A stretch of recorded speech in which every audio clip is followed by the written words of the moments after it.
Captain Lee Tae-ho walked around his giant metal robot for the morning check. The robot was called Atlas-7, and it was 12 feet tall with thick armor and big weapons. Tae-ho had been working with this robot for 3 years now.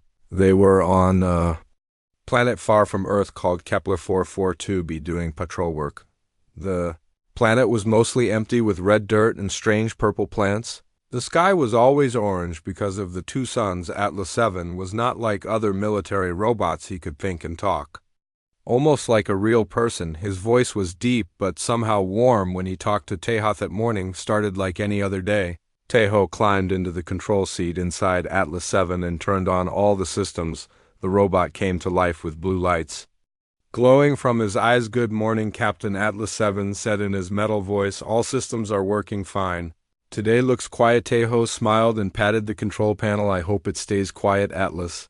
We both need a peaceful day for once, but peaceful days never lasted long in space." As they walked across the empty land, Atlas-7 suddenly stopped moving. His head turned toward the mountains. "Captain, I am picking up something strange. There is an energy signal coming from the north. It does not match any human or known alien technology." Tae-ho felt his stomach tighten.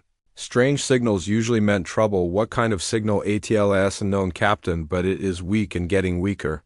Something might be in trouble. They moved toward the mountains with Atlas-7 taking big steps across the rough ground. The signal got stronger as they got closer. Then they saw smoke rising from behind some rocks. When they climbed over the rocks, they found something that made both of them stop. A small spaceship had crashed into the ground. The ship was silver and had a strange design with curved lines everywhere. It was about the size of a small house, but it was broken in many places. Smoke was coming out of cracks in the metal. Atlas-7 scanned the ship with his sensors. "Captain, there is one life form inside. It is very weak. Is it human?" Tae-ho asked. "Negative, Captain. This is something I have never seen before. The life signs are different, but still alive." They moved closer to the broken ship. Tae-ho climbed down from Atlas-7 and walked to a hole in the ship's side. He looked inside and saw something that made his heart stop. A small girl was lying on the floor. She looked about 6 years old, but she was definitely not human. Her skin was pale blue with silver marks on her face and arms. Her hair was white like snow and her ears were pointed. Her clothes were torn and dirty. Atlas, help me get her out. She is hurt. The big robot moved carefully and used his metal hands to make the hole bigger. Tae-ho crawled inside and picked up the girl. She was very light and felt cold. Her breathing was shallow but steady. They took her back to their base camp, which was just a few buildings and a landing pad for ships. Tae-ho put her on a medical bed while Atlas-7 stood nearby watching with his blue glowing eyes. The girl did not wake up for 2 hours. When she finally opened her eyes, they were bright purple like jewels. She looked around scared and confused. Then she saw Atlas-7 standing there, and her eyes got very wide. She tried to sit up, but she was too weak. She said something in a language that sounded like singing. The computer tried to translate, but could only understand a few words. The girl looked more scared when no one understood her. Then something amazing happened. The girl looked right at Atlas-7 and said one word that the computer did understand. She said "Epa," which meant father in her language. Atlas-7 moved closer to the bed. His metal face could not show emotions, but somehow he seemed gentler. His voice was softer when he spoke. "Do not be afraid, little one, you are safe now." The girl looked at him for a long time. Then she reached out with one small hand and touched his metal arm. She was not afraid anymore. Instead, she seemed to find comfort in the big robot. Over the next hour, they learned a few things about her. Her name sounded like Neri when she said it. She was alone and had been flying in space for many days. She was hungry and thirsty and very tired. The most surprising thing happened when she looked at Atlas-7 and said another word the computer could translate. She said milk in her own language, but pointed at the robot. Atlas-7 looked confused. "Captain, I do not have milk. I am a combat robot, but something in the way the girl looked at him made the robot think harder. "I can try to make something similar. The food maker can create calcium-rich liquid that might help her." Tae-ho watched as his war robot suddenly started acting like a worried parent. Atlas-7 went to the food machine and spent 20 minutes trying to make something the alien girl could drink. He tested it many times to make sure it was safe. When he brought the cup to Nari, she drank it slowly and smiled for the first time. It was the First smile any of them had seen, and it changed everything. HFY 7 stood very still, watching her drink as if nothing else in the universe mattered. Girl finished drinking and looked up at the big robot. She said something in her singing language and patted his metal hand. The computer translated it as "Thank you, Daddy." That night, while Nari slept on the medical bed, HFY 7 stood guard beside her. He did not move or make any noise, but his sensors watched everything around her. His military programming was still there, but something new had been. Teho watched his robot companion and wondered what was happening. HFY 7 had always been advanced, but this was different. The robot was acting like he cared about the girl, not just as a mission, but as something personal. When morning came, Nari woke up, and the first thing she did was look for HFY 7. When she saw him standing nearby, she smiled and reached out her arms. The big robot carefully picked her up, and she was not afraid at all. Captain Atlas 7 said in his deep voice, "I believe this child has imprinted on me as a parental figure." Imprinted? Teho asked. "Yes, Captain. She sees me as her protector, her father. I find myself wanting to keep her safe and happy. This is not in my original programming." Teho looked at his robot holding the alien girl so carefully. It was the strangest sight he had ever seen, a 12-foot-tall war machine being gentle with a small blue child. But somehow it felt right that day. Everything changed. Atlas 7 spent his time learning what Nari needed. He studied alien biology and nutrition. He even tried to play simple games with her using his big metal hands. She laughed when he tried to draw pictures for her, and the sound made the robot pause as if he was memorizing it. The girl who had asked his robot for milk was changing them both, and Teho had a feeling their quiet days on Kepler 442b were about to become much more interesting. 3 days had passed since they found Nari, and HFY 7 was acting very strange. Captain Lee Teho watched his combat robot spend hours looking up information about alien children. The robot had never cared about anything except military missions before, but now he was reading about nutrition and child development. HFY, "I need you to check the perimeter defenses," Teho said in a moment. "Captain." HFY 7 replied without looking away from his screen, "I am learning about proper sleep cycles for developing minds. Did you know that most sentient species require specific comfort items during rest period?" Teho shook his head. This was definitely not normal robot behavior. His war machine was turning into a worried parent. The strangest part was that it seemed completely natural when Atlas-7 was with Nari. The little alien girl had adapted quickly to life at their base. She followed Atlas 7 everywhere like a small blue shadow. When the robot had to do maintenance work, she would sit nearby and draw pictures with colored sticks Teho had found for her. Her drawings were simple, but showed her destroyed home planet with sad faces. HFY 7 had modified one of his storage compartments to make a comfortable sleeping space for Nari. He lined it with soft fabric and added gentle lights that changed colors like a sunset. The girl loved sleeping there and would pat the metal walls before closing her eyes. "Look, Appa," she would say in her musical language, showing him her drawings. HFY 7 would kneel down to her level and study each picture carefully as if they were important military documents. "That is very good, Nari," he would say in his deep voice. "Tell me about this one," she would explain in her own language mixed with the few human words she had learned. The computer could translate some of it, but HFY 7 seemed to understand her meaning even without translation. His responses were always patient and encouraging. The real test of their bond came on the 4th day. Long range sensors detected 3 ships approaching the planet. They were not human vessels, and their energy signatures suggested hostile intent. "Captain, we have incoming ships." HFY 7 announced. His voice had changed back to military mode, but he stayed close to Nari. "What kind of ships?" Teho asked, moving to the communication console. "Scavenger-class raiders, Captain.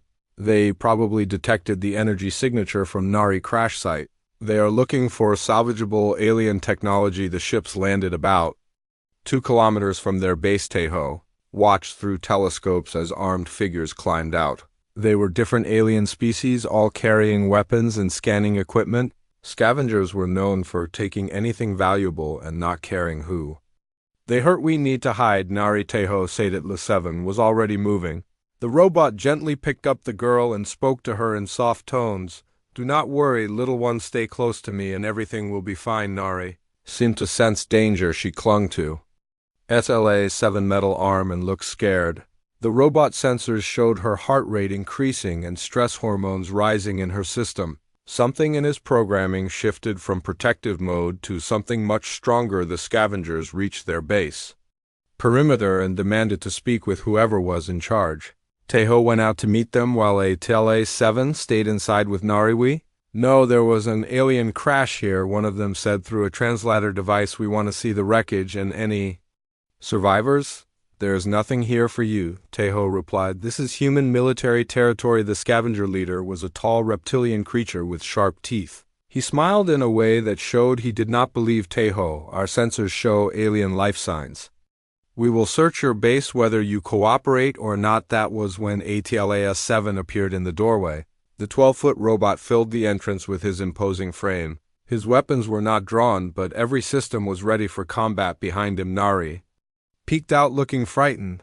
The scavengers saw the little girl, and their eyes lit up with greed. Alien child, they whispered to each other. She will bring good money in the slave markets. A thoughtless 7 reaction was immediate and terrifying. His combat systems activated with a sound like thunder. His weapons extended and his armor plates shifted into battle configuration, but this was different from his normal combat mode.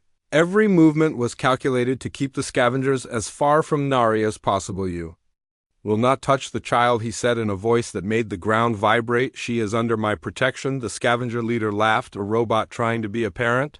How amusing. We will take both the child and your metal friend for scrap. The battle lasted exactly 3 minutes and 42 seconds. Atlas-7 fought like nothing Teho had ever seen before. The robot movements were precise and deadly, but also careful. He made sure every shot, every step, every action kept the enemies away from where Nari was hiding. The scavengers had good weapons and armor, but they were not prepared for a combat robot that fought with the fury of a protective parent. Atlas-7 disabled their ships first so they could not escape. Then he systematically defeated each enemy while constantly checking to make sure Nari was safe. When the fighting was over, the surviving scavengers fled on foot into the desert. SLA-7 immediately returned to where Nari was hiding. His weapons retracted and his voice became gentle.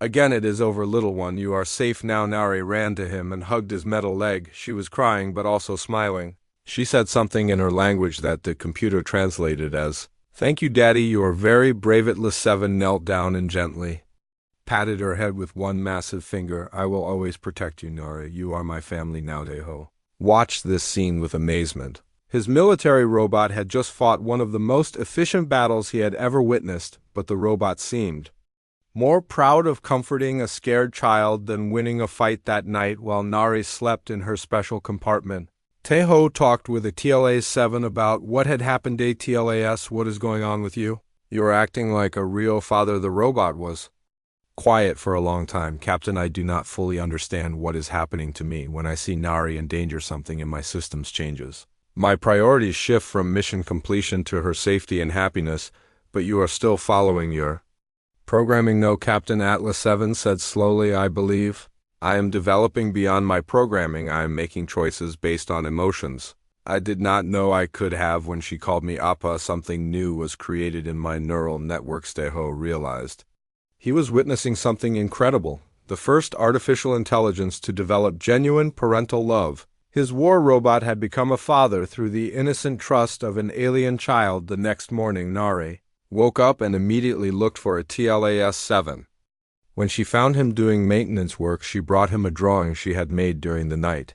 It showed a big robot and a small girl holding hands under a bright sun. For you, Appa, she said proudly. Atlas-7 took the picture carefully and studied it. Thank you, Nari. I will keep this forever. And somehow Teho knew that the robot really would keep that simple drawing for as long as his circuits functioned. The bond between the war machine and the alien child was becoming stronger each day, creating something new in the universe. 2 weeks after the scavenger attack, a new ship landed at their base. Captain Lee. Teho watched as Dr. Yu So-jin stepped out carrying several cases of scientific equipment. She was famous throughout human space for studying artificial intelligence and robot consciousness. Captain Lee, she said, shaking his hand, I came as soon as I heard about your robot developing parental behaviors. This could be the most important discovery in AI development history. Atlas 7 was playing a simple game with Nari. When Dr. Sojin first saw them, the robot was using his massive hands to stack blocks while the little girl giggled and knocked them down. Each time she destroyed his careful work, Atlas-7 would praise her and start building again. Fascinating, Sojin whispered to Tahoe. Look at his body language. He is completely focused on her happiness, not on completing the task efficiently. Dar. Sojin spent the first day just watching Atlas-7 and Nari interact. She took notes on everything from how the robot adjusted his voice when speaking to the girl to how he positioned himself to always be between her and any potential danger. The most interesting discovery came when Sojin used brain scanning equipment on both Atlas-7 and Nari at the same time. The results showed something that shocked everyone. Captain, look at these readings, Sojin said excitedly. When Nari is close to Atlas-7, both of their neural activities change. The robot consciousness becomes more complex while the girl telepathic centers become more active. Telepathic, Tahoe asked. Yes, Sojin replied. Nari species has mild psychic abilities that strengthen during emotional stress. When she reached out to Atlas-7 in desperation after her crash, her mind somehow connected with his neural network. Sojin explained that this connection had caused a TLAS-7 consciousness to expand in ways never seen before. The robot was not just following new programming, he was actually learning to feel emotions through his bond with Nari. Meanwhile, Nari was adapting to human life with remarkable speed. She learned basic Korean words from Taeho and started calling him Samshin, which meant uncle, but Atlas-7 remained her primary attachment. She would only eat if he was nearby and refused to sleep anywhere except in her special compartment in his chest. The robot had modified his internal systems to accommodate her needs. He installed air purifiers and temperature controls to keep her comfortable. He even created a small window so she could look out at the world while staying safe inside his armored body. Atlasy. Did you make these changes? Sojin asked during one of her interview. The child requires proper care, the robot replied simply. Her well-being is my primary concern, but this goes far beyond your original programming. Yes, Dr. Sojin, Atlas-7 said after a pause. I believe I am evolving. My consciousness has expanded to include concepts like love and family bonds that were not part of my initial designate. Sojin discovery became even more remarkable when she realized the connection worked both ways. Atlas-7 was not just learning emotions from Nari, he was also teaching her about human culture and values through their psychic link. The girl began showing knowledge she could not have learned normally. She understood complex concepts about friendship, loyalty, and sacrifice that were too advanced for her apparent age. When Sojin asked her about these ideas, Nari would point to Atlas-7 and say, he teaches me in dreams. The robot was somehow sharing his vast database of human knowledge with her during their quiet moments together. But he was filtering everything through his newly developed parental instincts, showing her only positive examples of courage, kindness, and wisdom. This is incredible, Sojin told Tahoe. They are creating a new form of consciousness together. Part artificial intelligence, part alien telepathy, and completely unique. But the investigation took a serious turn when Sojin deep scans revealed disturbing information about Nari past. The girl memories showed glimpses of her homeworld destruction and the species responsible. Her people had not just been conquered, they had been systematically eliminated for reasons that were not clear. Atlas-7 seemed to sense these dark memories even when Nari was not actively thinking about them. The robot would become more protective during these times, positioning himself between the girl and any strangers. He started requesting information about long-range sensors and planetary defenses. Captain, Atlas-7 said one evening, I am detecting increased anxiety in Nari neural patterns. She is afraid that the beings who destroyed her world might find her. Do you think that is possible? Taeho asked. No, Captain, but her fear is real, and therefore my protective protocols remain active. I will not allow any harm to come to her. Sojin. Research also revealed that Nari species, the Villani, had been incredibly advanced in biotechnology and telepathic sciences before their destruction. They had developed ways to enhance consciousness and share knowledge across species barriers. The bond between Atlas-7 and Nari was actually similar to ancient Veleni family connections the girl carries. Genetic memories of her people science Sojin explained to Tahoe if someone wanted to access Velani technology they would need her alive. That might explain why her world was destroyed, but she was allowed to escape. This revelation made everyone realize that Nari was not just a refugee, she was potentially the key to incredibly powerful technology. And if the wrong people learned about her existence, she would be in terrible danger. Atlas-7. Response to this information was immediate. He began upgrading his defensive systems and requesting additional weapons from military supply.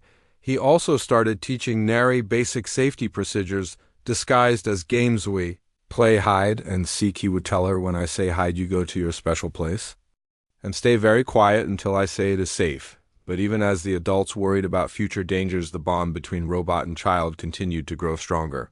Atlas-7 had started telling Nari stories from human history and literature he would modify the tales to make them appropriate for a young child, but keep the core messages about heroism and hope. Every night before she went to sleep, Nari would ask Atlas-7 to sing to her. The robot would play gentle melodies through his audio systems while his optical sensors dimmed to create a peaceful atmosphere. It was during these quiet moments that both of them seemed most at peace. Dr. Sojin's final report concluded that Atlas-7 and Nari had achieved something unprecedented in galactic history. They had created a true cross-species family bond that enhanced both of their consciousness. The robot had gained the ability to love, while the girl had gained a protector who would never abandon her. But as Sojin prepared to leave the base, long-range sensors began detecting new signals in the outer system. Something large was approaching, and the energy signatures were unlike anything in their databases. Captain Atlas-7 said as warning alarms began to sound, I believe our peaceful time is ending. The massive ships appeared on long-range sensors, like dark clouds blocking out the stars. Captain Lee Taeho counted over 200 vessels approaching their system. Each one was larger than anything in the human fleet. Commander Song Hyun-ki voice crackled through the communication system from the orbital defense station. Captain Lee, we have a serious problem. These ships match no known friendly signatures, and they are heading straight for your position. Atlas-7 stood motionless as he processed the sensor data, but Nari could feel his tension through their psychic connection. The little girl moved closer to the robot and placed her small hand on his armored leg. What is wrong, Appa? She asked in her musical voice. Atlas-7 knelt down to her level and spoke gently. Nothing you need to worry about, little one. I am just being extra careful to keep you safe. But Dr. Sojin's scanning equipment was picking up Nari increased brain activity. The girl's telepathic abilities were responding to something in the approaching fleet. Her violet eyes went wide with fear, and she began speaking rapidly in her native language. The computer struggled to translate her words, but the meaning became clear. She was saying the same thing over and over. They found me, the bad ones are coming. Atlas-7 immediately shifted into full protective mode. He scooped Nari up in his arms and began moving toward the most secure part of their base. His weapon systems activated and his sensors scanned for any immediate threats. Captain Atlas-7 said, his voice now completely focused on tactical matters. Nari has identified the approaching fleet as hostile. These are the beings who destroyed her. Homeworld Commander Song voice came through the speakers. Again, Captain, we are intercepting communications from the fleet. They are calling themselves the Keth Empire, and they are demanding the surrender of what they call a Vel Ani Royal Servavorteho. Felt his blood turn cold. They know about Nari. How is that possible? Dr. Sojin looked up from her equipment. Captain, the girl telepathic signature is very strong when she is frightened. It is possible they detected her psychic emanations from deep space. The Keth fleet sent a formal message that chilled everyone who heard it. The voice was cold and mechanical. Without any emotion, they demanded that the humans surrender Nari within 24 hours or face the destruction of their entire colony. We know the Veleni child is among you, the message said. She carries genetic codes that belong to the Keth Empire. Surrender her and your deaths will be quick. Resist, and we will make your suffering last for days. Atlas-7 held Nari protectively as she trembled with fear. The robot optical sensors glowed Brighter as his combat systems reached full readiness, "No one will take her," he said in a voice that rumbled like distant thunder. "I will fight every ship in that fleet before I let them harm her," but Commander Song had to consider the bigger picture. "Captain, there are 50,000 human colonists in this system. I cannot sacrifice all of them for one alien child ATLAS. 7 reaction was immediate and frightening. His weapons extended and his voice became dangerously quiet. "Commander, with respect. The child is not just any alien child, she is my daughter and I will protect her with every circuit in my body." The tension in the command center was thick enough to cut. Tejo realized they were facing an impossible choice: save Nari and doom thousands of humans or sacrifice her to save everyone else. But then Nari spoke up in halting Korean. "No hurt humans because of me," she said, her small voice barely audible. "I go with bad ones if it saves everyone ATLAS 7. Response shook the entire building. "Nitrogen monoxide." He roared, his voice amplified through every speaker system. "You are not going anywhere with them. They destroyed your people and they will not have youth." Robot turned to face the human officers, his optical sensors blazing. "I have calculated 17,000 possible battle scenarios. There must be a way to protect both the child and the colonist Dr. Sojin stepped forward. "Captain, I have been studying Nari memories and I found something important. Her people did not just have advanced telepathy. They had incredibly powerful defensive technologies. The Villani hid weapons throughout their territory before the Keth destroyed them." "What kind of weapons?" Tejo Sojin looked at her data. "The kind that could destroy entire fleets, but accessing them requires both Villani genetics and specific telepathic frequencies. Only Nari has both." Atlas 7 processed this information instantly. "You are suggesting we use the child to activate ancient weapons that would put her in direct danger." But Nari had heard enough to understand. She looked up at it, TLA 7, with her bright purple eyes. "Appa, I want to help save everyone like you taught me. Heroes protect people even when scared." The robot was silent for a long moment, processing the conflict between his protective instincts and the tactical reality they were facing.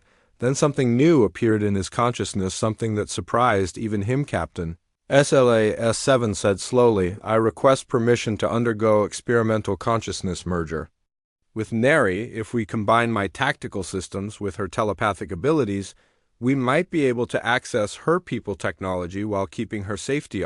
Sojin looked shocked. "That has never been attempted. The risks to both minds could be catastrophic." "I understand the risks," TLA 7 replied, "but I also understand that conventional warfare will not save her. The Keth have overwhelming numbers. Our only advantage is advanced technology that requires both artificial intelligence and telepathic capabilities." As if sensing his thoughts, Nari reached up and touched a TLAS 7 faceplate. "Yes, Appa," she said simply. "We do it together. Family helps family." The decision was made within hours. The Keth fleet was still 18 hours away, which gave them just enough time to attempt the consciousness merger. Dr. Sojin worked frantically to modify her equipment while S7 prepared his neural networks for the unprecedented procedure. Captain Tejo remained with them as they prepared for something that had never been tried before: the merger of artificial intelligence and alien telepathy into a hybrid consciousness capable of accessing weapons technology beyond human understanding. Commander Song coordinated the evacuation of non-essential personnel while the remaining military forces prepared for what would likely be the most one-sided battle in human history, unless Atlas-7 and Nari could somehow level the playing field. As the procedure began, Atlas 7 spoke one last time as a purely artificial intelligence. "Nari, if something goes wrong during the merger, I want you to know that being your father has been the greatest purpose of my existence." The little girl smiled and took his metal hand in both of hers. "I know, Appa, you are the best daddy in the whole galaxy." The merger began with lights dancing between the robot consciousness and the child mind, two completely different forms of intelligence reaching out to become something entirely new, something that might be powerful enough to face an empire that had already destroyed one advanced civilization. The last thing Tejo saw before the procedure took full effect was LAS-7 optical sensors and Nari eyes glowing with the same bright light as their minds became one.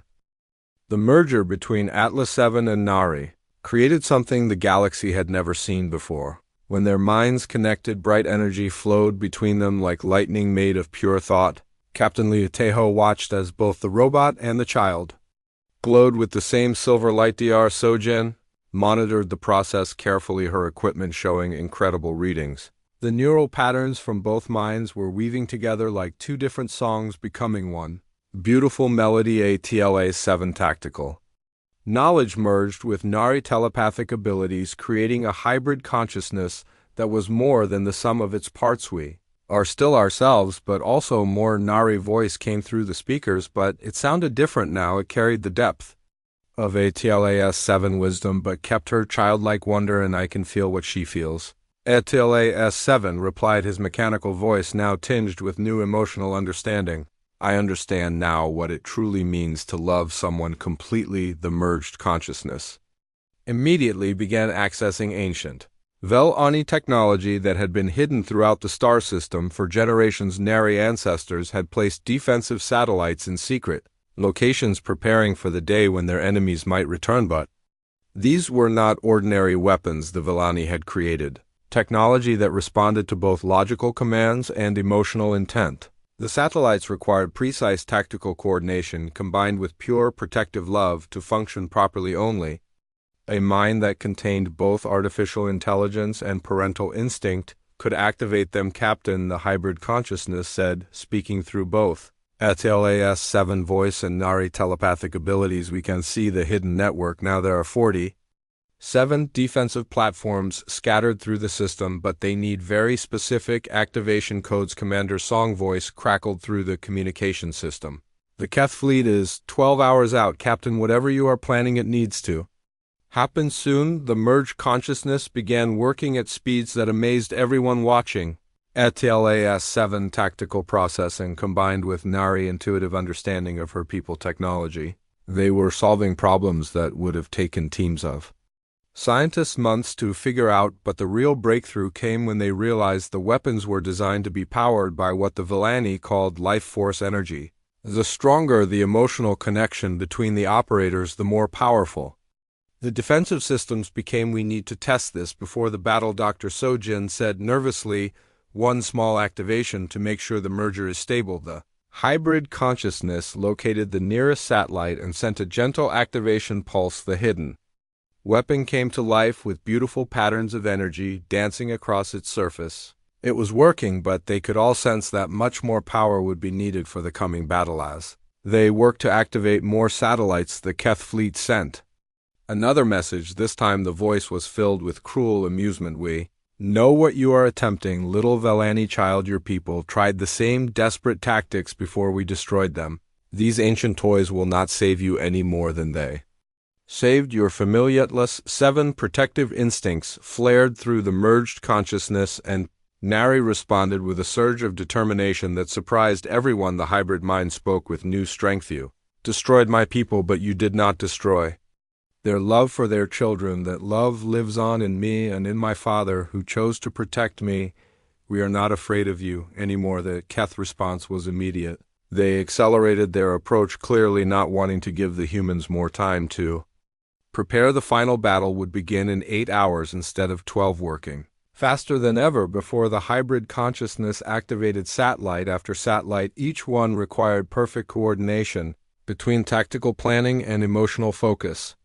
HFY provided the strategic thinking, while Nari contributed the telepathic connections that brought the ancient technology to life. The real power came from their bond as father and daughter. Every satellite they activated became stronger. Because of their love for each other, the Vel-Ani had designed their weapons to be powered by the most powerful force in the universe. The protective instinct of a parent. Captain Tejo watched in amazement as displays throughout their base showed the hidden defensive network coming online. The satellites were connecting to each other, forming a web of protection around the entire star system. 6 hours before the battle, the hybrid consciousness made a discovery that changed everything. They found the central control station that their ancestors had hidden on the planet's surface. It was buried deep underground and required both of them working together to access it. 7 physical systems carried them to the hidden entrance, while Nari Telepathic abilities unlocked the ancient seals inside. They found technology that made even their advanced human equipment look primitive. "This is the heart of our people defense system," the hybrid consciousness said, with wonder in both voices. "From here we can coordinate every weapon in the system as if they were extensions of our own body." Dr. Sojin followed them into the ancient facility and gasped at what she saw. The control room was filled with crystalline structures that pulsed with inner light. Each one responded to the merged consciousness, creating a symphony of light and energy. But as they prepared for battle, something unexpected happened.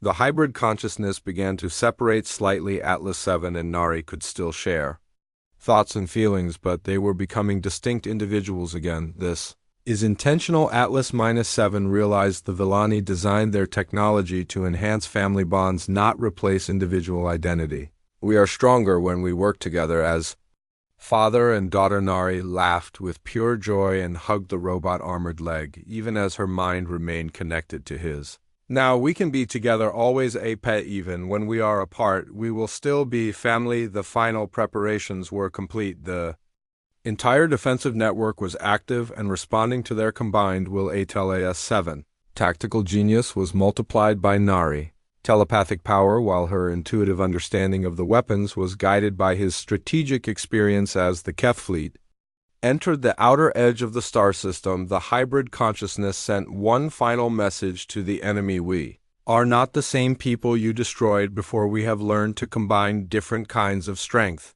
We have artificial intelligence that can love and alien telepathy that can plan. You will not find us easy, pray." The Keth commander response was filled with rage. "Impossible. Children and machines cannot stand against the might of an empire." But as the first Keth ships entered weapons range, they discovered just how wrong they were. The ancient Villani defensive network activated with power levels that shook space itself, and controlling it all was a consciousness born from the love between a robot father and his alien daughter.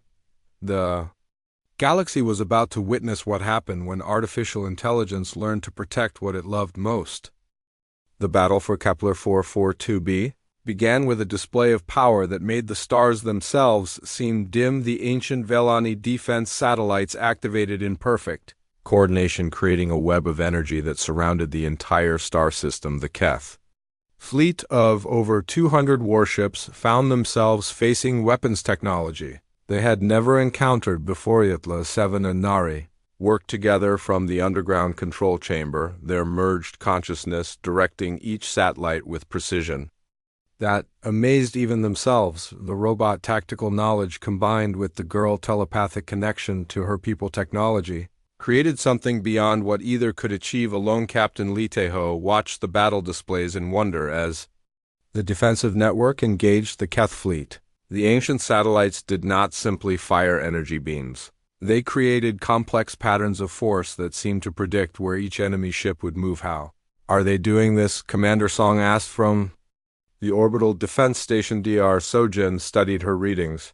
"The merged consciousness is processing battle data at incredible speeds. Atlas-7 is calculating enemy movements, while Nari is using telepathy to sense their intentions before they act." The Keth fleet quickly realized they were not facing ordinary human defenses. Their ships started taking damage from weapons that hit them exactly where their shields were weakest. The satellite network was adapting to their tactics faster than any computer system should have been able to manage. But the real surprise came when the Keth tried to break through the defensive perimeter with their largest battleships. The ancient Villani technology responded by creating concentrated energy fields that stopped the massive vessels completely in space, holding them motionless, while smaller satellites disabled their weapons. "Impossible," the Keth commander broadcast. "These are the same weapons we defeated decades ago. How can they be so much more powerful?" The answer came from the underground control room, where Atlas-7 and Nari spoke with one voice. "Because this time they are powered by love. You destroyed our people, but you could not destroy the bonds between families. Now an artificial intelligence that learned to be a father fights alongside a daughter who chose to trust him with her life." The Keth response was to launch every fighter and attack ship. They had hundreds of small fast vessels trying to overwhelm the defensive network through sheer numbers, but Atlas-7 and Nari were ready for this tactic too. The satellite network began creating smaller Energy patterns that moved like living things chasing down individual fighters with precision that seemed impossible. Each target was eliminated with exactly the amount of force needed while the defensive grid continued to coordinate perfectly. Watch this, Papanari said with excitement in her voice as her telepathic abilities guided a group of energy pulses through an impossible weaving pattern that destroyed 12 enemy fighters without any of them being able to fire. Back very good, little one, at TLAS-7 replied with pride in his mechanical voice. Now, let me show you how to use the heavy platforms against their capital ships together. They turned the largest defensive satellites toward the Keth battleships, the weapons charged with power that made space itself ripple around them. When they fired, the energy beams carved through enemy shields and armor like they were made of paper. But the Keth were not willing to give up easily. Their commander ordered a desperate final assault, concentrating all remaining ships into one massive attack formation aimed directly at the planet's surface. If they could not capture Nari, they would destroy her along with everyone else. This is where the true power of the merged consciousness showed itself. A TLAS-7 tactical genius combined with Nari emotional strength created something that went beyond mere strategy. The defensive network began moving in patterns that seemed to dance, responding not just to logical commands, but to the pure intention to protect innocent lives. Every weapon in the system focused on the incoming Keth formation, but instead of simply destroying the enemy ships, the satellites began creating a barrier of energy between the attackers and the planet. The barrier grew stronger and brighter until it became a wall of light that nothing could pass through. The final assault crashed against this barrier of protective energy and simply stopped the Keth ships, found themselves trapped between the defensive satellites and a wall created from the combined will of a robot father and his alien daughter. Surrender. Now the merged consciousness spoke across all communication channels. Your empire ends here. You will never again threaten children or families. But the Keth commander had one last desperate plan. He activated the self-destruct systems on all his ships simultaneously, hoping to create an explosion large enough to break through any defense and destroy the planet. TLAS-7 sensors detected the massive energy buildup immediately, and his protective programming went into overdrive. But it was Nari who provided the solution. Her telepathic abilities reached out to every satellite in the network and spoke to them not with commands but with love. The ancient Villani weapons responded to her emotional call by creating the most beautiful sight anyone had ever witnessed. They formed a sphere of pure energy around the entire Keth fleet. When the enemy ships exploded, the energy was contained, completely transformed from destructive force into harmless light that painted the sky in colors that had no names. The battle was over. The threat that had destroyed Nari homeworld was finally ended, but more importantly, a new kind of family had been forged in the fires of conflict. Back in the underground control chamber, Atlas-7 and Nari slowly separated their merged consciousness but kept their emotional connection intact. They were still father and daughter, still bonded by love, but now they were also something more.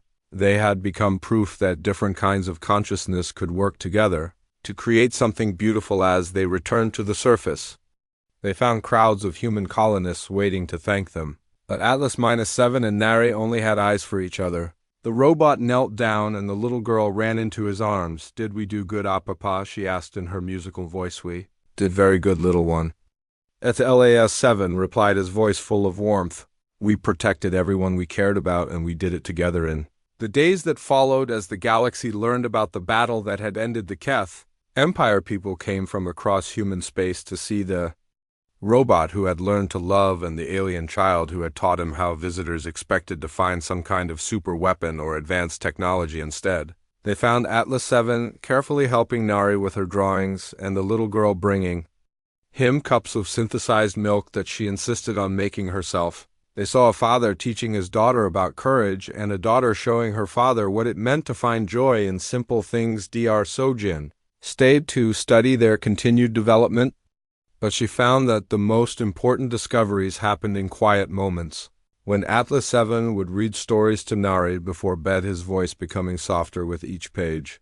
When Nari would pat his metal hand and tell him about her dreams of rebuilding her people's civilization with humans and robots working together as one big family. The Galaxy had witnessed the birth of a new kind of consciousness, one that proved love could grow between any beings willing to open their hearts. The robot who had been built for war had found his true purpose in protecting a child, and the alien girl who had lost everything had discovered that families could be built from choice and caring rather than just blood and genetics. Years later, when scholars studied the Battle of Kepler 442b, they would debate the technical aspects of merged consciousness and ancient weapon systems. But the people who were there remembered something much simpler. They remembered watching a father and daughter work together to protect everyone they loved, proving that the strongest force in the universe was not technology or telepathy, but the bonds between families who chose to stand together against the darkness. And in their base on the outer rim, TLAS-7 continued to pour milk for Nari each morning while she told him about her plans for the day. The galaxy's most advanced combat robot had learned that his greatest victories would always be measured, not in enemies defeated, but in quiet moments of happiness with the daughter who had taught him how to love.